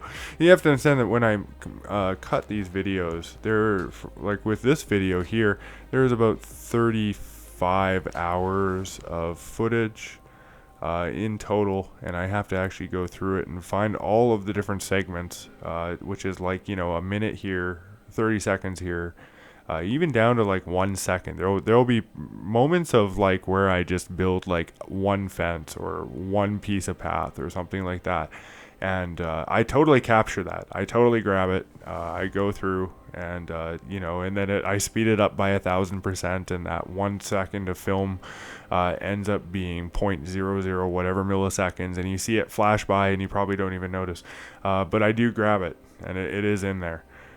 So just an FYI when I'm making these.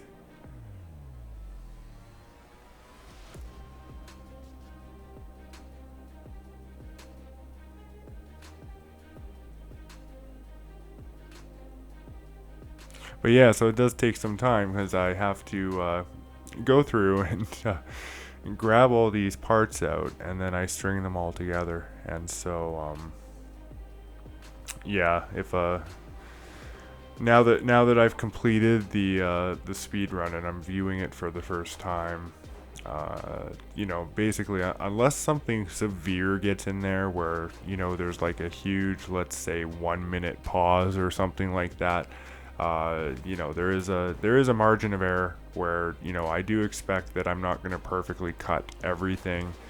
I was actually doing that for the first few videos, but now that I've sort of learned the ropes of and style and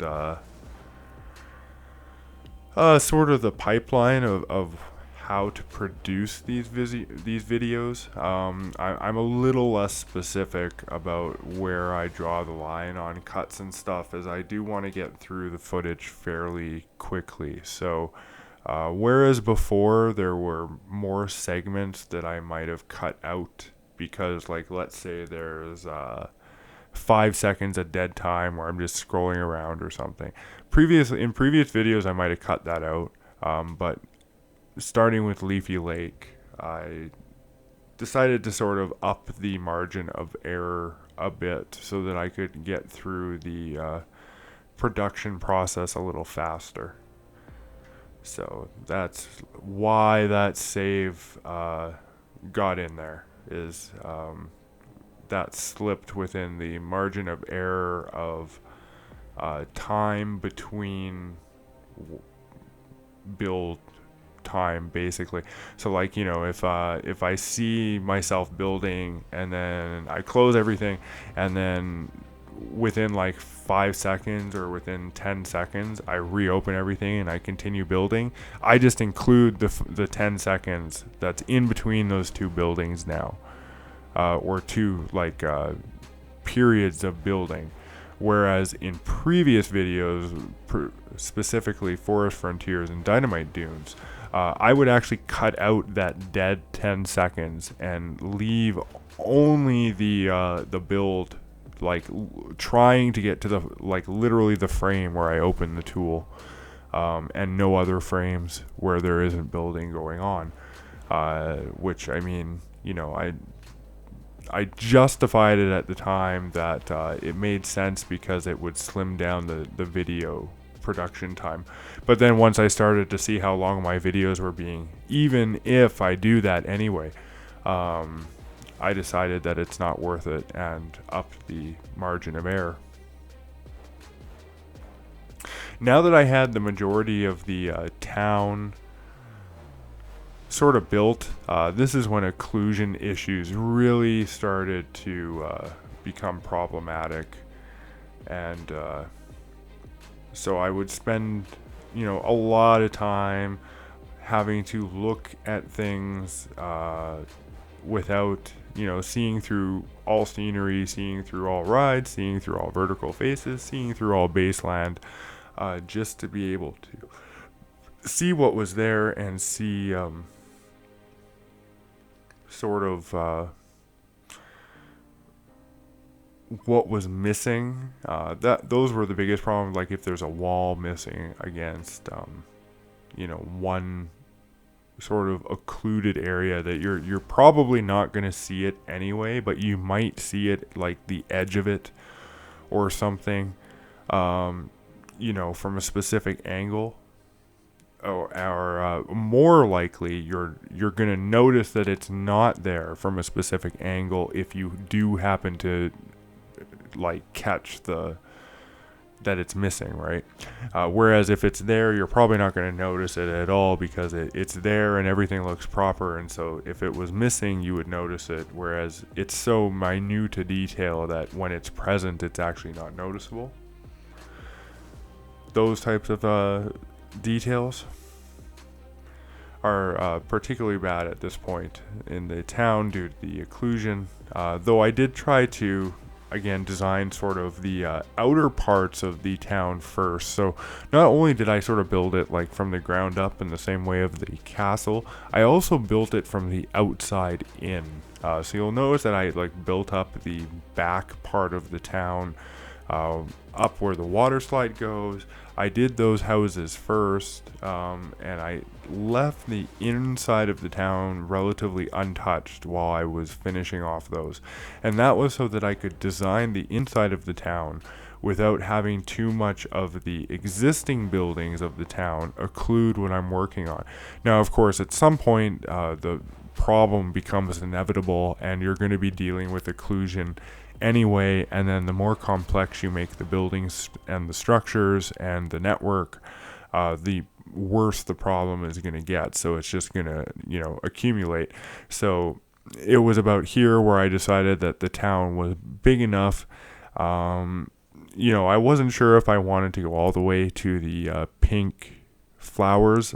Part of me kind of wanted to make sort of like a main building, like a palace or something that would then back onto the flowers, and the flowers would be like the palace yard.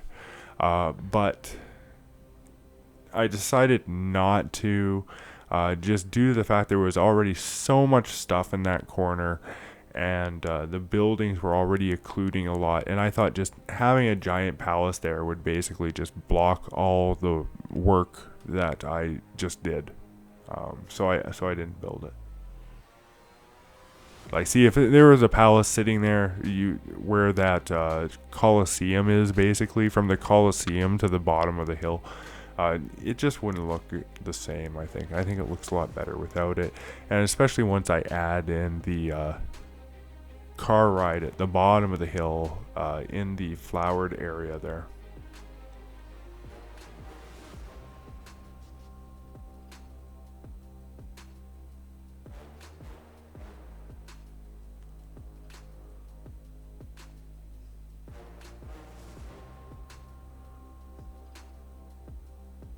I had spent a long time debating what I wanted to do with the area sort of dedicated to that coaster, the corkscrew coaster.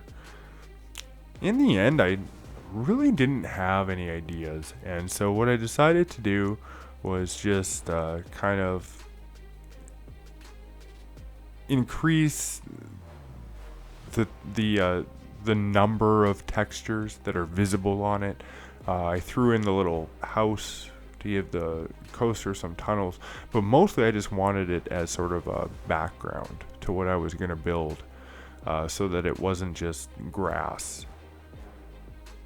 And then I decided I'd build like sort of like a little monument type structure here. I had wondered if I could get a nice bridge through there.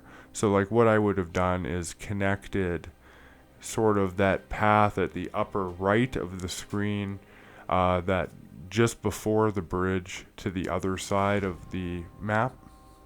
And I would have brought that path and extended it out westward towards the other river as well, and then cross there.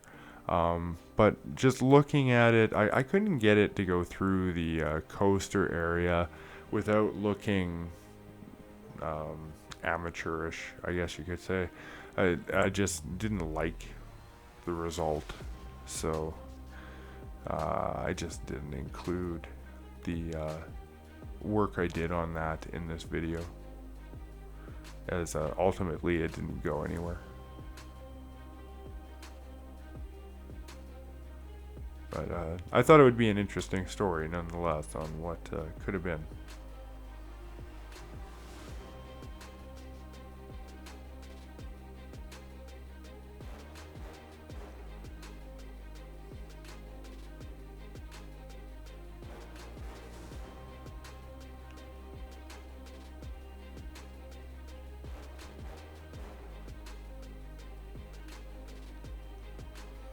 More balloons. I used at least half the colors, I think, when it comes to all the balloons you end up seeing. Same thing with umbrellas too. I think I used up pretty much every compatible color in the set.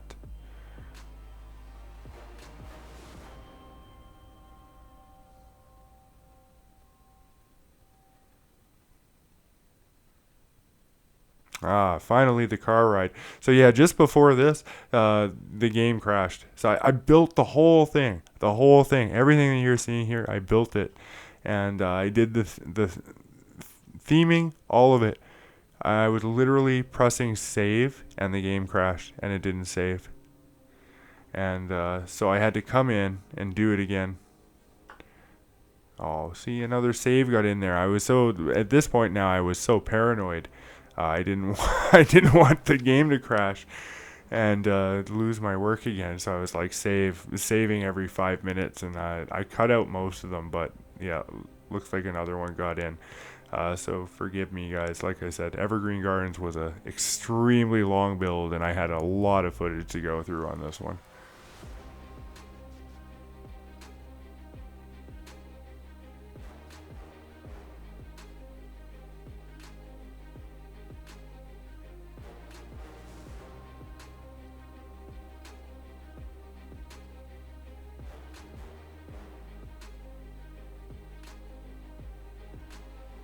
The steel roller coaster going under the bridge there was another major feature I really wanted to have as sort of a key area of the park. It was something that I was kind of designing the architecture around in the back. So if you the key areas in the back were going to be, of course, the town.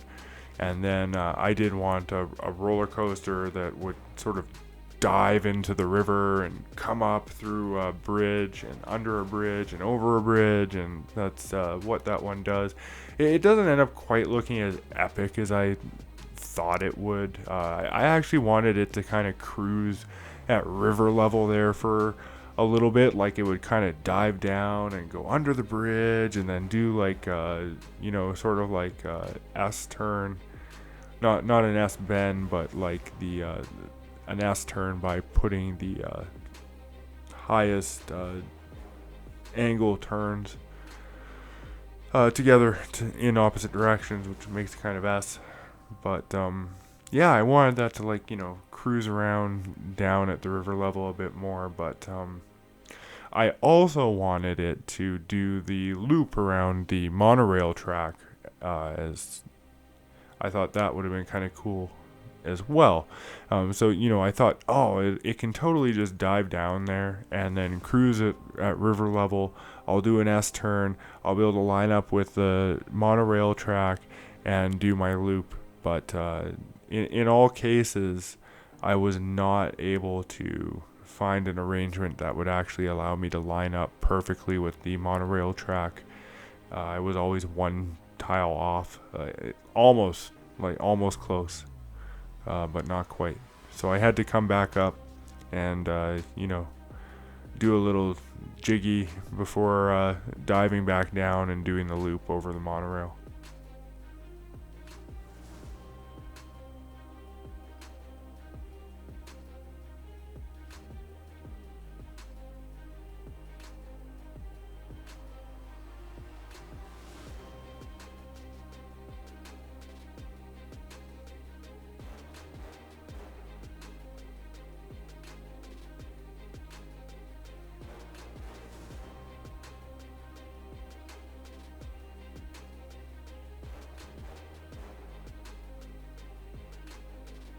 That little Roman house, though, is such a versatile piece of architecture, given that you lack buildings in this one.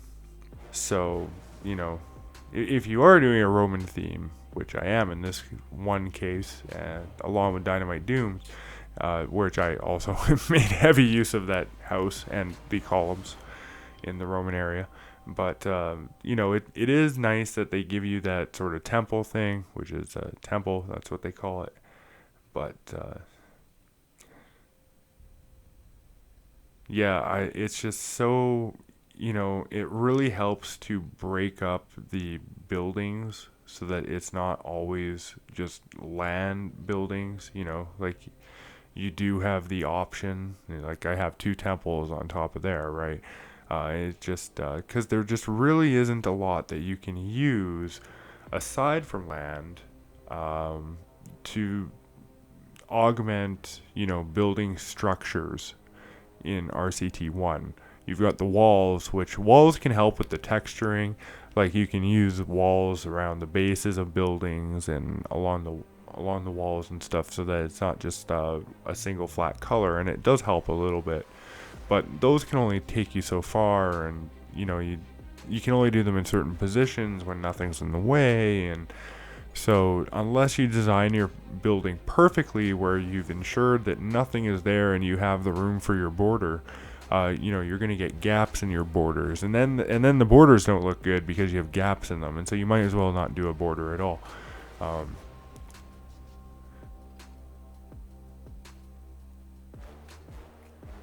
So it is nice that you get the temple, which is sort of like its own little self-contained building, or it can be, stuck on top of buildings, or stuck beside buildings, or, it would have been nice if there was like a couple other styles. Of course, it would have been nice if all the themes were bigger. Personally, I think that all of the themes in the game are just a 3 or 4 items short of being heavily usable, where you can really apply a theme without having to just rely on like sort of the same design tropes that are utilized by everyone everywhere, because it's really the only thing that you can do with it. And that is something that I do try to do in my parks and with the build series here, was come up. I really want to come up with unique designs. And that's why I spend so much time too, mostly because I've been playing this game for so long that, you know, like I've done everything. I've done scenario play, I've done, you know, speed runs. I've never recorded these, but, you know, given the time that I've had the game for, which was the entire period that the game has existed, you know, I've played the game a fair amount. And at this point in time with this game, like the only thing I'm really interested in doing is creating nice parks. Like if I'm gonna record a park and put it on video, I would rather spend 30 hours and, you know, be like, here's my Evergreen Gardens, you know, and have that stand the test of time. I don't want to look back at the videos that I made in 6 months and be like, oh, I don't like that park, you know, and then feel like I want to redo the video or something like that. So, you know, I really want to put the time in so that when I do produce a park, it will stand the test of time. You know, I want to be able to look at this in a year and be like, yeah, that is a good park.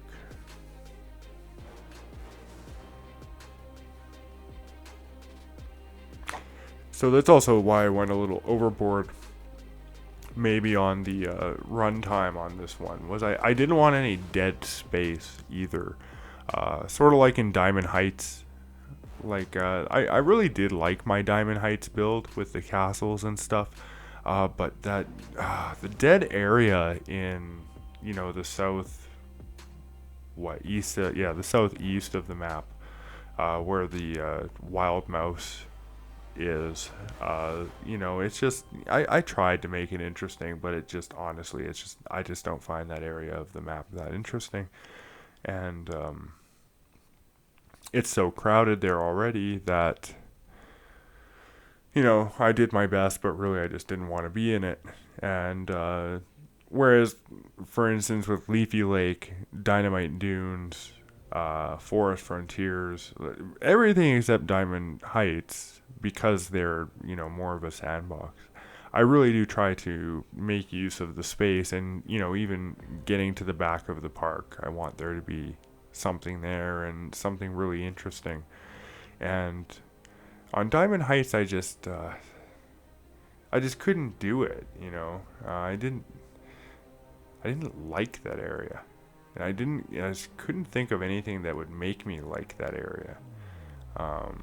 And so I just, you know, stuck with forest. And plus, with all the issues of pathing and stuff and the guests getting there, it's not like I wanted to build a whole bunch over there anyway. That would have just caused problems and thrown the park out of balance anyway.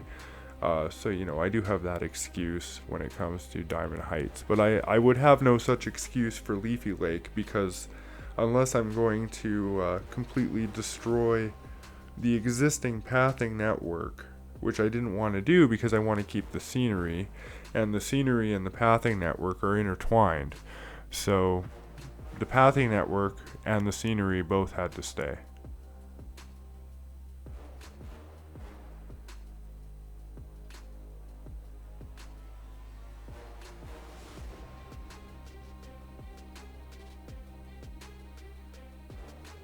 I am really happy with how that train ends up looking, though. I'm really happy with the fact that it's a flat train that it also runs side by side. Like, it's got the left and the right tracks, right? Like, two-way. And it's a single train that's running in a circuit, but it looks like it's, you know, two trains type thing. But what I end up doing with the scenery on this guy, I am really pleased with. I honestly think that the train and the river rapids on this map in particular is actually the nicest scene that I end up creating. Like, if I could pick any scene that I would use as a screenshot, I would use the train. Now, of course, I don't pick what I use as a screenshot. I always use the entrance of the park, as that's part of the aesthetic of my videos, is that, you know, the idea is that I want you to, it's like, welcome to the, this is the park I made, right? And you're getting welcome to it. And so the screenshot is the entrance, and I don't want to show you the back of the park or the side of the park or whatever in the screenshot.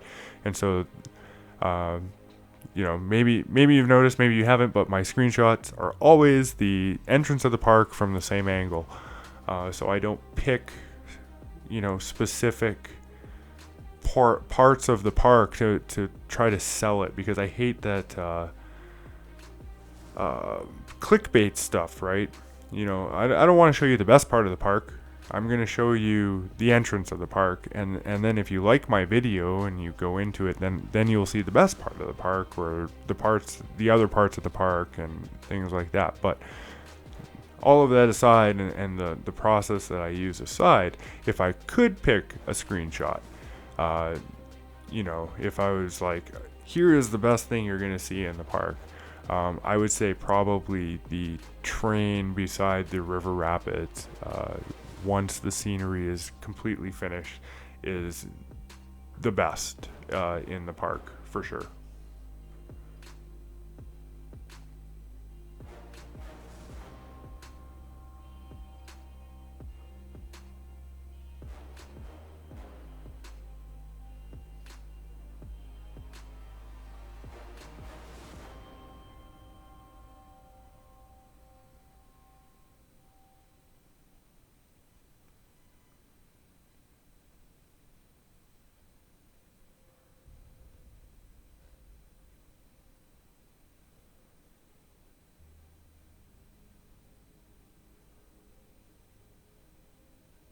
I was also running out of balloon color ideas along with names, as I like to try to associate the color of things to the area that it's coming from.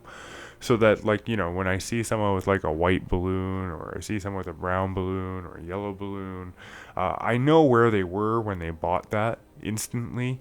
I don't have to guess.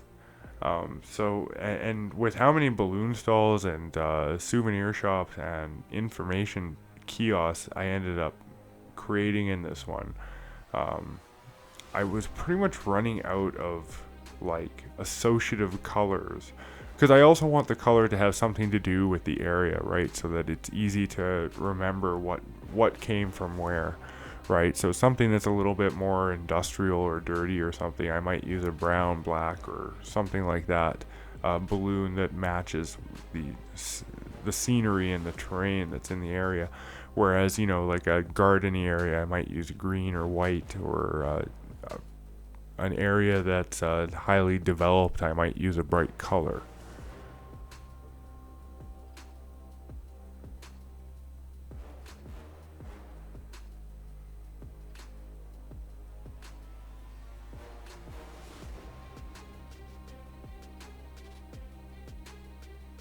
This is an example of one of those like scenery things that I just didn't know what to do with.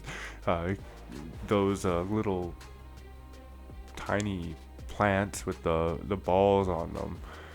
I ended up just extending into like a larger circle, and I just sent them in all different directions, because there's, I don't know if, like, that was sort of like the idea that it was half done with sort of like complete the pattern or don't, because it really doesn't matter whether you do or not, but um, unless you do, it kind of looks a little off, right?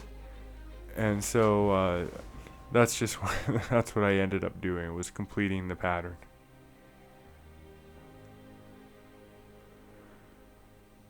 I really wanted the area around the train to be very yellowish, so I alternated the yellow and green trees. You get those two sort of uh, stranger trees at the end of the tree list that are often very overlooked. I don't use them very often, as I like to keep them for situations like this, where I want a very specific look. Otherwise, they don't tend to blend in.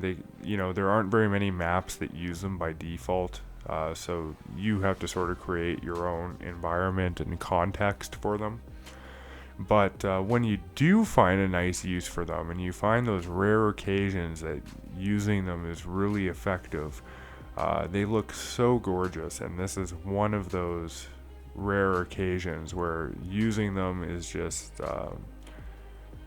the right choice. I could pick any other tree for this, but if I picked a bunch of pine trees, it just would not look the same. It would be way too green. Whereas this gives it sort of a nice blend of yellow and green, and it looks like fall, right? And then combine that with the river rapids, which adds a nice blue, the pathing in the center, which gives it sort of a nice like light brown, and then the terrain choices and stuff. It's just, yeah, this is my favorite area of the park, hands down, bar none.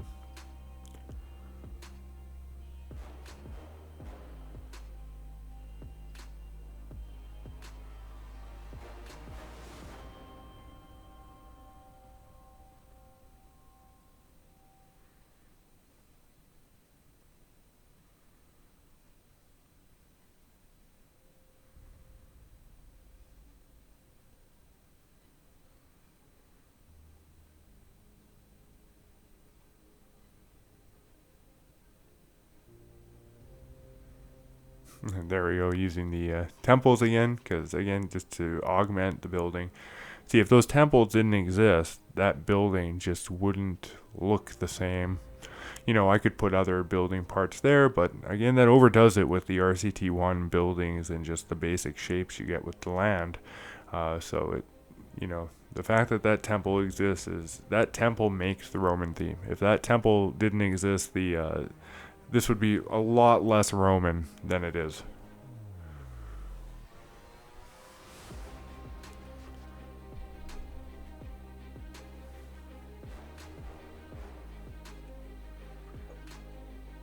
Oh no, another save. Oh, the editing on this one's bad, guys. I'm sorry.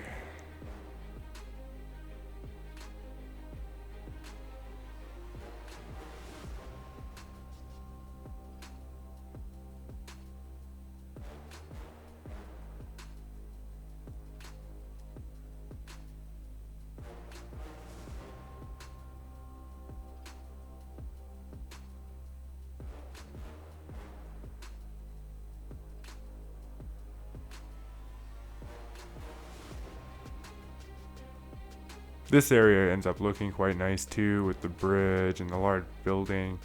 I wasn't really sure like what it was. I guess it's just like a central sort of intersection, right? Like an infrastructure area, not necessarily a town or something, but sort of like just where infrastructure crosses, bridges and paths and going every which way. Maybe they're going south, maybe they're going north, maybe they're going west, maybe they're going east. You can go any direction from that point.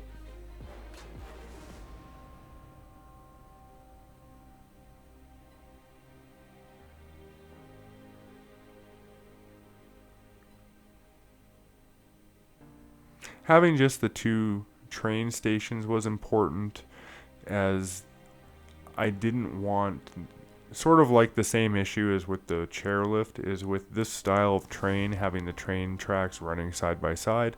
If I did have a middle station, it would probably end up having to be like a synchronized station, or it would end up lengthening one side of the track significantly over the other if I did not have a synchronized station. And so it was best just to leave it at 2 and not drive the train further into the town,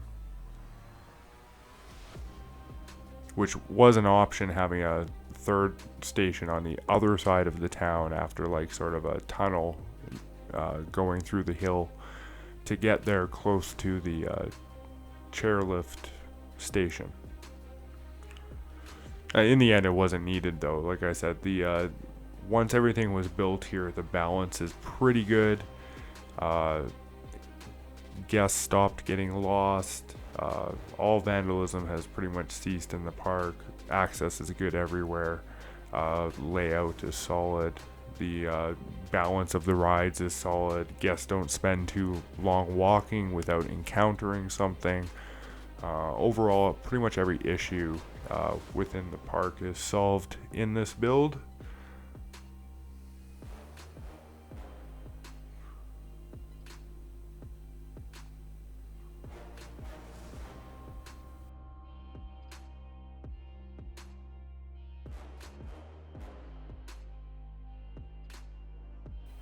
So that brings us to the end of this video. I hope you enjoyed this build. And as always, here is the end result.